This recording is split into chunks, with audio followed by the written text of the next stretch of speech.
Episode 88۔ گاڑی رینگتی ہوئی check post کے نزدیک پہنچی تو جاوید کو اور مجھے نیچے اترنا پڑا۔ وہاں جاوید نے اپنا سرکاری شناختی کارڈ دکھایا اور مجھے اپنے دوست کی حیثیت سے متعارف کرایا۔ پھر رجسٹر میں خانہ پوری کی گئی۔ اس چیک پوسٹ سے 10 منٹ بعد ہمیں فراغت ہوئی۔ وہاں سے جاوید سیدھا چلتا گیا۔ تھوڑی دور جا کر وہ دائیں ہاتھ پر اس عمارت کی طرف گھوم گیا جو جدید طرز پر تعمیر کی گئی تھی۔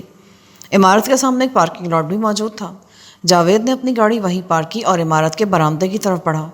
میں کسی روبوٹ کی طرح اس کے پیچھے پیچھے چل رہا تھا۔ کوریڈور میں چلتے چلتے وہ ایک کمرے کے سامنے رک گیا۔ دروازے پر نیم پلیٹ موجود تھی مگر میں خالی الذہنی کے عالم میں دروازے کو گھورتا رہا۔ جاوید کی ہلکی سی دستک کے جواب میں اندر سے ایک بھاری اور پروقار آواز سنائی دی، یس کم ان۔ جاوید نے آہستگی سے دروازہ کھولا اور مجھے پیچھے آنے کا اشارہ کرتے ہوئے اندر داخل ہو گیا۔ کمرے میں جہازی سائز میز کے پیچھے بیت کی ریوالونگ چیئر پر باوقار سے ایک افسر بیٹھا تھا۔ جاوید اسے سلام کر کے بولا، میں کامران کو لے آیا ہوں سر۔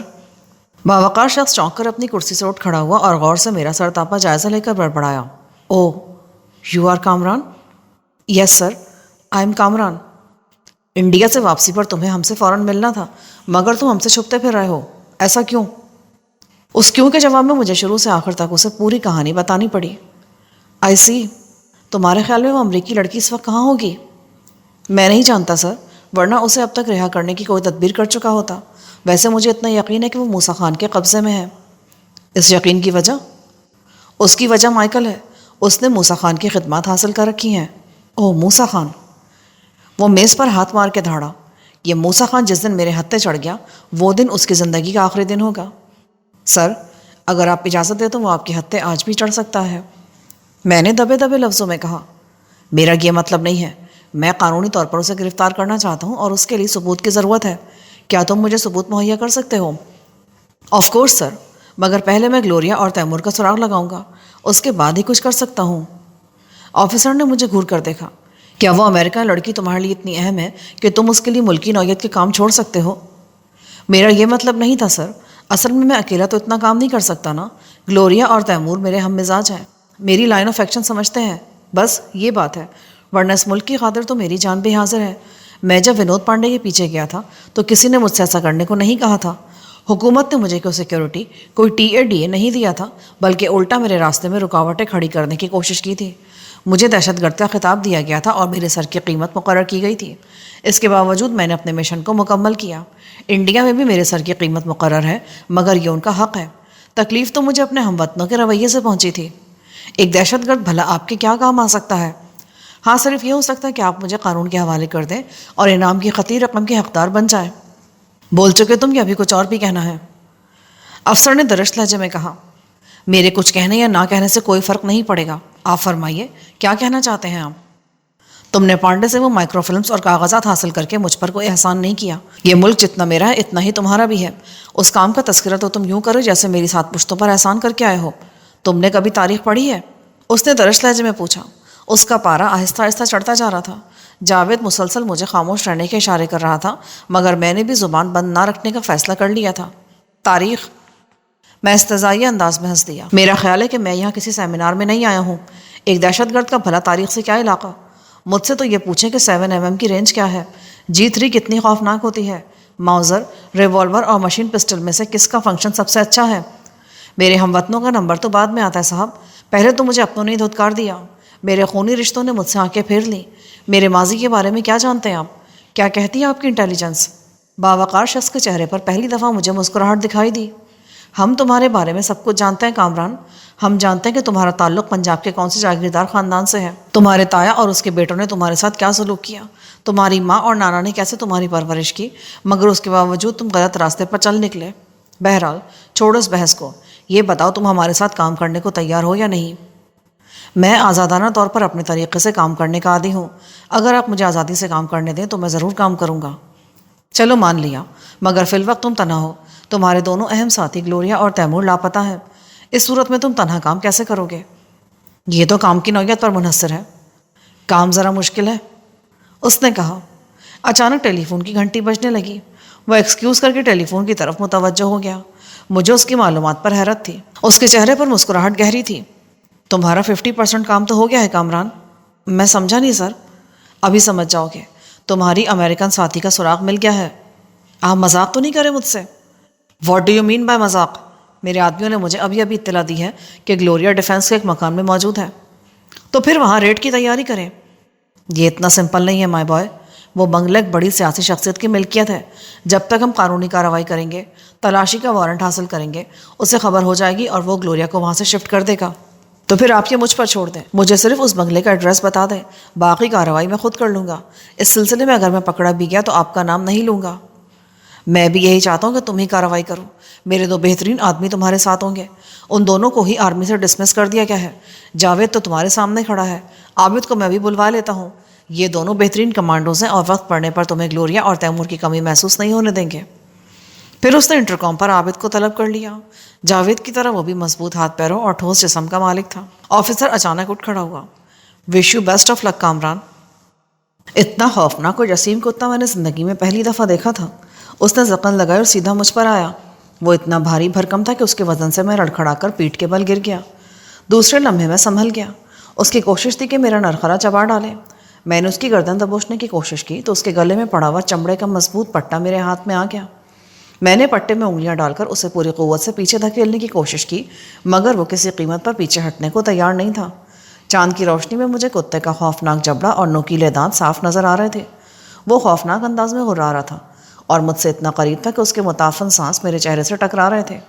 میری جگہ اگر جاوید یا عابد ہوتا تو شاید کتا اب تک اس کا نرخرا دھڑ چکا ہوتا۔ میں بھی بمشکل تمام اسے قابو کیے ہوا تھا۔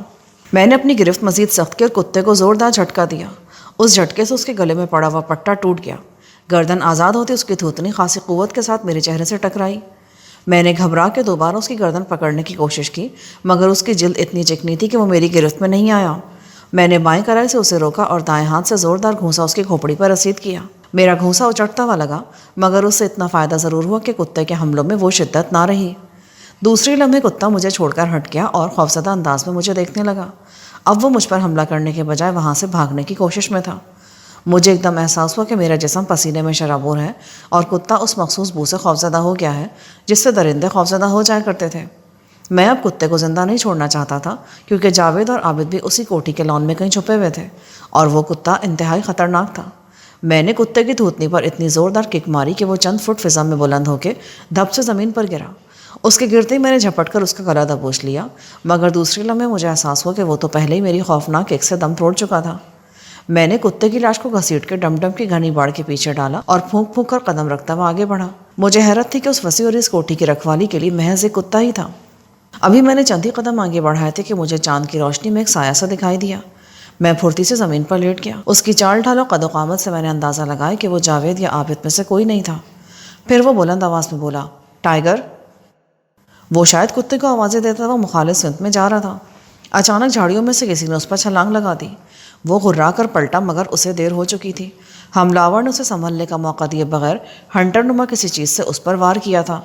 میں فوراً پہچان گیا کہ اس پر حملہ کرنے والا جاوید تھا۔ جاوید نے اس پر موٹر سائیکل کی چین سے حملہ کیا تھا۔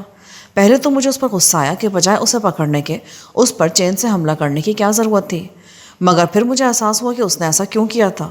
وہ شخص جسے کے لحاظ سے پورا کا پورا دیو تھا۔ اس کا قد مجھ سے بھی چند انچ زیادہ ہی ہوگا۔ چین اس لہیم شہیم شخص کی کھوپڑی پر پڑی۔ شڑاب کی تیز آواز گونجی اور دوسرے لمحے وہ دیو قامت آدمی کٹے ہوئے درخت کی طرح دھڑام سے زمین پر گر گیا۔ اس کے گرنے سے خاصی زوردار دھمک پیدا ہوئی اور فوراً ہی دوڑتے قدموں کی آوازیں سنائی دی۔ اب دفاعی جنگ لڑنا بے سود تھا۔ دشمن کو علم ہو چکا تھا کہ کوئی اس بنگلے میں داخل ہو چکا ہے۔ دیکھنا یہ تھا کہ وہ تعداد میں کتنے ہیں۔ دوڑتے ہوئے قدموں کی آوازوں سے اندازہ ہو رہا تھا کہ ان کی تعداد 4 سے زیادہ تھی۔ ٹائیگر، ان میں سے کوئی بلند آواز میں چیخا۔ میری سمجھ میں یہ نہیں آ رہا تھا کہ ٹائیگر اس کتے کا نام تھا یا ان کے کسی ساتھی کا۔ وہ لہیم شہیم شخص بھی ٹائیگر کو آوازیں دے رہا تھا اور اب پھر ٹائیگر کو پکارا جا رہا تھا۔ تو کیا وہ جسیم کتا ان کے لیے اتنا اہم تھا؟ پھر کوئی بلند آواز میں چیخا، علی بخش۔ اس کے ساتھ ہی آوازوں کا شور بڑھ گیا۔ میں نے کتے کی لاش اچھی طرح جھاڑیوں میں چھپا دی، مگر جاوید کو اس دیو قامت انسان کی لاش چھپانے کا موقع نہیں مل سکا تھا۔ موقع ملتا بھی تو اسے وہ چھپانے میں ناکام رہتا۔ جھاڑیاں اتنی بڑی نہیں تھی جن میں اس شخص کو چھپایا جا سکتا۔ چاندنی اتنی تھی کہ وہاں کا منظر مجھے صاف دکھائی دے رہا تھا۔ اچانک ان لوگوں کو اپنا دیو قامت ساتھی نظر آ گیا۔ نہ جانے وہ بے ہوش تھا یا اس دنیا سے کوچ کر چکا تھا۔ میں نے دیکھا آنے والے تعداد میں 5 تھے۔ ان سب کے ہاتھوں میں رائفلیں تھی اور اپنے ساتھی کو اس حال میں دیکھ کر وہ سب چونکنا ہو گئے تھے۔ پھر ان میں سے کسی نے طاقتور ٹارچ روشن کر لی۔ اس کا رخ رحیم شہیم آدمی کی طرف تھا۔ ٹارچ کی طاقتور روشنی میں اس کا چہرہ دیکھتے ہی مجھے اندازہ ہو گیا کہ اب وہ زندہ نہیں ہے۔ موٹر بائک کی بھاری اور مضبوط چین نے اس کی کھوپڑی توڑ دی تھی اور اس کے چہرے کے گرد خون کا تالاب سا بن گیا تھا۔ ٹارچ کی روشنی میں اس کا چہرہ دیکھنے والا چیخا، یہاں کوئی موجود ہے، اس نے علی بخش کو مار دیا۔ اور ابھی اس کا جملہ مکمل نہ ہوا تھا کہ جھاڑیوں میں سے پھر کسی نے چین سے وار کیا۔ ٹارچ والا اذیتناک انداز میں چیختا ہوا ڈھیر ہو گیا۔ اسے چھوڑ کے جاوید دوسرے آدمی کی طرف لپکا اور اس کا بھی وہی حشر ہوا۔ تیسرے نے رائفل سیدھی کرنا چاہی مگر اس پر مخالف سمت سے عابد نے چھلانگ لگائی اور اس کی رائفل چھینتا ہوا دوسری طرف نکل گیا۔ پھر وہ بھڑک کر پلٹا ہی تھا کہ جاوید کی چلائی ہوئی چین کی زد میں آ گیا۔ بقیہ دو آدمیوں نے حاضر دماغی کا ثبوت دیا اور وہ جھپٹ کر زمین پر لیٹ گئے۔ پھر وہ کوہنیوں کے بل کھسکتے ہوئے اس طرف بڑھے جہاں میں موت کا فرشتہ بنا ان کی گھات میں موجود تھا۔ جاوید اور عابد فوراً ہی جھاڑیوں میں غائب ہوئے تھے تاکہ بچ جانے والے آدمی فائر بھی کریں تو وہ اس سے محفوظ رہ سکیں۔ بچ جانے والے دونوں آدمی شاید کسی محفوظ ٹھکانے کی تلاش میں تھے تاکہ وہاں سے کوئی مؤثر کارروائی کر سکیں۔ وہ رینگتے ہوئے جو ہی میرے نزدیک پہنچے، میں نے ان میں سے ایک کے سر پر زوردار کک رسید کی اور دوسرے کو دبوچ لیا۔ وہ تڑپ کر پلٹا اور رائفل کے بٹ سے مجھ پر وار کرنے کی کوشش کی مگر میں نے جھٹکے سے رائفل چھین لی۔ میں اسے زندہ پکڑنا چاہتا تھا تاکہ اس سے گلوریا کے بارے میں معلوم کر سکوں۔ رائفل ایک طرف پھینک کر میں نے اس کی دونوں کلائیاں جکڑ لی تھیں مگر اس کے باوجود وہ آزاد ہونے کے لیے جان توڑ جدوجہد کر رہا تھا۔ اس کے ساتھ ہی مجھے وہ انتہائی غلیظ گالیاں بھی دے رہا تھا۔ اس کے ساتھ آنے والا دوسرا آدمی بے حس و حرکت پڑا تھا۔ اب نہ جانے وہ بے ہوش تھا یا میری زوردار کک سے اس کی کھوپڑی بھی ٹوٹ چکی تھی۔ اس دوران میں ٹارچ مسلسل روشن تھی۔ وہ اگرچہ زمین پر گری ہوئی تھی مگر اس کے باوجود ارد گرد خاصی روشنی پھیل رہی تھی۔ پھر میں نے عابد اور جاوید کو جھپٹ کے اپنی طرف آتے دیکھا۔ جاوید نے اس پر وار کرنے کو چین گھمائی ہی تھی کہ میں نے چیخ کر کہا، نہیں جاوید، میں اسے زندہ رکھنا چاہتا ہوں۔ ہاں اگر یہ ہمارے کام کا نہ ہوا تو تم اس کی کھوپڑی ضرور توڑ دینا۔ آخری جملہ میں نے خاص طور پر اپنے شکار کو ڈرانے کے لیے کہا تھا۔ تم اس کے ساتھی کو دیکھو، وہ زندہ ہے یا مر گیا؟ میں نے اس آدمی کی طرف اشارہ کیا جو میری لات کھانے کے بعد بے حس و حرکت پڑا تھا۔ جاوید نے جھک کر اسے دیکھا، پھر بولا، یہ تو مر گیا ہے۔ میرا شکار اب بھی زور آزمائی کر رہا تھا۔ میں نے غرا کر کہا، اب اگر تم نے حرکت کی تو تمہاری دونوں کلائیاں توڑ دوں گا۔ وہ شاید اسے محض دھمکی سمجھا یا پھر اپنی طاقت پر اسے بہت گھمنڈ تھا۔ جب اس نے جدوجہد ترک نہ کی اور کبھی گھٹنے اور کبھی سر سے حملہ کرنے کی کوشش کرتا رہا تو مجھے بھی غصہ آ گیا۔ میں نے اس کی بائیں کلائی کے جوڑ کو مضبوطی سے پکڑا اور مخصوص انداز میں زوردار جھٹکا دیا۔ دوسرے لمحے اس کے حلق سے کربناک چیخ بلند ہوئی اور اس کا دایاں ہاتھ بے جان ہو کر پہلو میں جھولنے لگا۔ اگر اب بھی تم باز نہ تو تمہارے دوسرے ہاتھ کے ساتھ بھی یہی حشر ہوگا۔ میرے لہجے کی صفاقی یا پھر ہاتھ کی تکلیف سے تنگ آ کر اس نے مزاحمت ترک کر دی۔ میں نے احتیاطاً اس کا دوسرا ہاتھ نہیں چھوڑا۔ وہ کھڑا ہوا مجھے کھا جانے والی نظروں سے گھورتا رہا اور گہرے گہرے سانس لیتا رہا۔ اس بنگلے میں اور کتنے آدمی ہیں؟ وہ خاموشی سے مجھے گھورتا رہا مگر بولا کچھ نہیں۔ اس بنگلے میں مزید کتنے آدمی ہیں؟ میں اب اپنا سوال دہراؤں گا نہیں بلکہ تمہارا دوسرا ہاتھ بھی توڑ دوں گا۔ میرے سوال کا جواب دو ورنہ۔ جاوید نے اچانک چین سے اس کی کمر پر وار کر دیا۔ چین اس کی کمر کے گرد لپٹی، پھر اس نے فوراً ہی جھٹکے سے واپس کھینچ لی۔ ضبط کے باوجود اس کے منہ سے اذیتناک کرا بلند ہوئی کیونکہ چین نے اس کی قمیض کے ساتھ ساتھ اس کی کمر بھی بری طرح ادھیڑ ڈالی تھی۔ جاوید نے پھر اسی جگہ وار کیا۔ اس سے پہلے کہ وہ جھٹکا دے کر چین کو گھسیٹتا، وہ شخص بول اٹھا، بتاتا ہوں، پوچھو کیا پوچھنا چاہتے ہو؟ میں نے کہا ہے نا کہ میں اپنا سوال بار بار دہرانے کا عادی نہیں ہوں۔ اس بنگلے میں اب 5 نہیں 6 آدمی اور ہیں، ایک ڈرائیور، ایک مالی، ایک کک اور 2 گھر کے ملازم۔ اور صاحب اور بیگم صاحب کو کیا تو جانور سمجھتا ہے؟ میں نے اس کے منہ پر زوردار تھپڑ مارتے ہوئے کہا، صاحب تو کورٹ میں ہیں اور بیگم صاحب ملک سے باہر ہیں۔ اور وہ غیر ملکی لڑکی کہاں ہے جسے صاحب نے یہاں چھپایا ہوا ہے؟ یہاں تو کوئی غیر ملکی لڑکی نہیں ہے، وہ ہکلا کر بولا۔ جاوید نے پھر چین لہرائی۔ وہ چیخ کر بولا، میں بتاؤں گا مگر سائیں مجھے اپنے کتے کے آگے ڈال دیں گے۔ تم اس کتے کی فکر مت کرو، میں نے اس کتے کو مار دیا ہے۔ آپ نے ٹائیگر کو مار دیا؟ وہ تو بہت خوفناک کتا تھا اور اب تک سائیں کے بہت سے دشمنوں کو مار چکا ہے۔ سائیں نے وہ کتا جرمنی سے منگوایا تھا۔ اور میں تم سے کتے کا شجرا نہیں پوچھ رہا، مجھے لڑکی کا پتہ بتاؤ جو یہاں قید ہے۔ اسے یہاں قید تو نہیں کیا ہے، سائیں نے بہت آرام سے رکھا ہے اس کو۔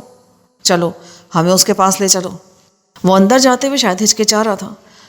کیا بات ہے، تم اندر کیوں نہیں چلتے؟ سائیں، ہم نے آپ سے ایک جھوٹ بولا تھا، اندر ایک آدمی اور بھی ہے، اسے سائیں نے خاص طور پر لڑکی کی نگرانی کا کام دیا ہے۔ ایک ہی آدمی ہے نا، چلو اس سے بھی نمٹ لیتے ہیں۔ نہیں سائیں، مجھے مت لے کر جاؤ، آچر بہت خطرناک آدمی ہے، وہ پورا دیو ہے، دیو ویسا ہی دیو جیسا ادھر جھاڑیوں میں پڑا ہے۔ جاوید نے ہنس کر کہا، وہ تو کچھ بھی نہیں ہے سائیں، آچر تو ایک وقت میں 4-5 آدمیوں سے اکیلا لڑ سکتا ہے۔ کیا وہ نشہ بھی کرتا ہے؟ باہر اتنی دھما چوکڑی ہوئی اور وہ لمبی تانے سو رہا ہے۔ سائی نے اس لڑکی کو بنگلے کے آخری سرے والے کمرے میں رکھا ہے۔ اس کے دروازے کے سامنے آچر سوتا ہے۔ وہاں تو کتے کے بھونکنے کی آواز بھی نہیں جاتی۔ اچھا چلو، زیادہ باتیں مت بناؤ۔ میں نے اسے اندر کی طرف دھکیلا۔ وہ یوں گھسیٹتا ہوا چلا جیسے پھانسی گھاٹ کی طرف اسے لے جایا جا رہا ہوں۔ اندر داخل ہونے کے لیے برآمدے میں ایک دروازہ تھا جو اس وقت بند تھا۔ جاوید نے آگے بڑھ کر اس کے ہینڈل کو گھمایا تو دروازہ بے آواز کھل گیا۔ کوریڈور میں مدھم روشنی والا ایک بلب لگا تھا، مگر اس کی روشنی اتنی ناکافی بھی نہیں تھی کہ ہمیں راستہ نظر نہ آتا۔ پورے کوریڈور میں تبیس قسم کا کارپیٹ تھا اور قدموں کی ذرا بھی آہٹ نہیں ہوتی تھی۔ میں نے برآمدے کا دروازہ بند کیا تو باہر سے آنے والی ہوا کی سائیں سائیں اور پتوں کی کھڑکھڑاہٹ تک معدوم ہو گئی۔ دروازہ بند ہوتے ہی مجھے احساس ہوا کہ بنگلہ اندر سے مکمل ساؤنڈ پروف تو نہیں ہے، مگر ایسا انتظام کیا گیا ہے کہ باہر کی کم سے کم آواز اندر آ سکے۔ وہ خاصا طویل کوریڈور تھا اور آگے جا کر بائیں طرف گھوم رہا تھا۔ اس کی بناوٹ انگلش کے حرف ایل کی طرح تھی۔ چلتے چلتے ہمارا شکار غیر محسوس انداز میں ہم سے چند قدم پیچھے رہ گیا تھا۔ سب سے آگے عابد تھا، اس کے پیچھے جاوید اور میں تھے، اور ہمارا شکار ہمارے پیچھے تھا جس کا ایک ہاتھ میری گرفت میں تھا۔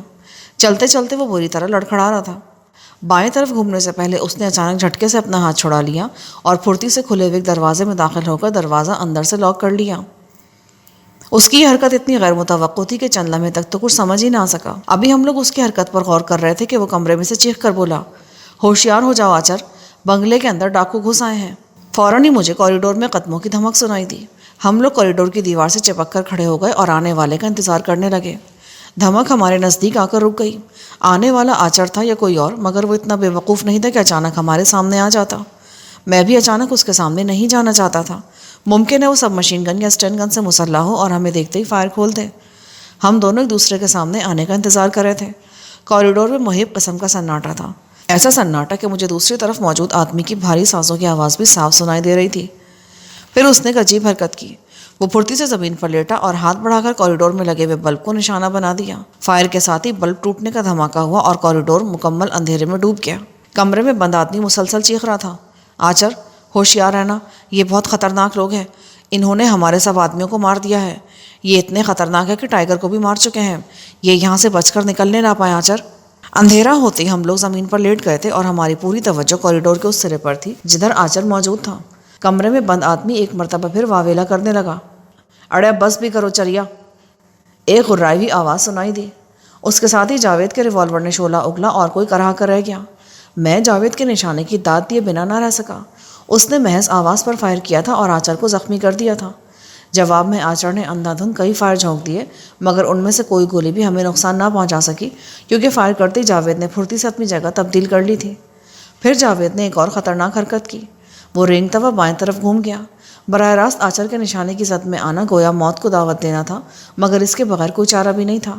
وہ اگر یہ حرکت نہ کرتا تو میں کرتا۔ اس قسم کے مارکوں میں دشمن کو زیادہ وقت دینا مناسب نہیں ہوتا۔ مجھے خطرہ تھا کہ آچر نے جاوید کی ہلکی سی سرسراہٹ بھی محسوس کر لی تو وہ جاوید کو بھون کر رکھ دے گا۔ میں نے پوری توجہ سے کان لگا کر سنا، مگر مجھے کوئی آواز سنائی نہیں دی۔ پھر میں بھی بہت احتیاط سے بے آواز رینگتا ہوا بائیں طرف گھوم گیا۔ گھور اندھیرے کے باوجود میری آنکھیں کسی حد تک اندھیرے میں دیکھنے کی عادی ہو چکی تھیں۔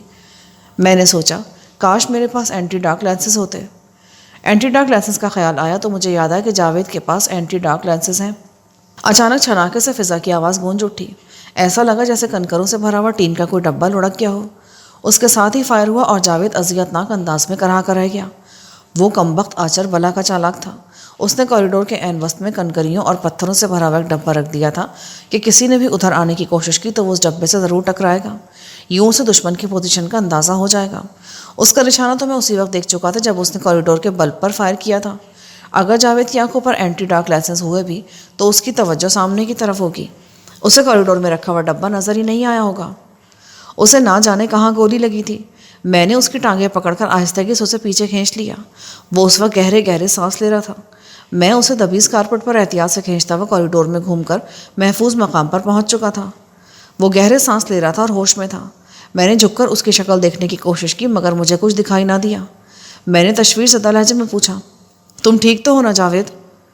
گولی میرے پیٹ میں لگی ہے، تم اپنا کام کرو، میں تو اب شاید ہی زندہ بچوں۔ عابد، میں نے سرگوشی میں کہا، تم ابھی جاوید کو لے کر ہاسپٹل چلے جاؤ، میں اس مشن سے فارغ ہو کر آتا ہوں۔ مگر آپ یہاں اکیلے؟ میری فکر مت کرو، جاوید کی زندگی خطرے میں ہے، اس کا بہت زیادہ خون بہہ رہا ہے، تم اسے فوراً لے کر نکل جاؤ ورنہ یہ بچ نہیں سکے گا۔ میں نے سرگوشی میں ہی اپنے لہجے کو سخت بنانے کی کوشش کی۔ اوکے سر، عابد جلدی سے بولا اور آگے بڑھ کر جاوید کو کندھے پر اٹھا لیا۔ ہمارے پاس گاڑی موجود تھی۔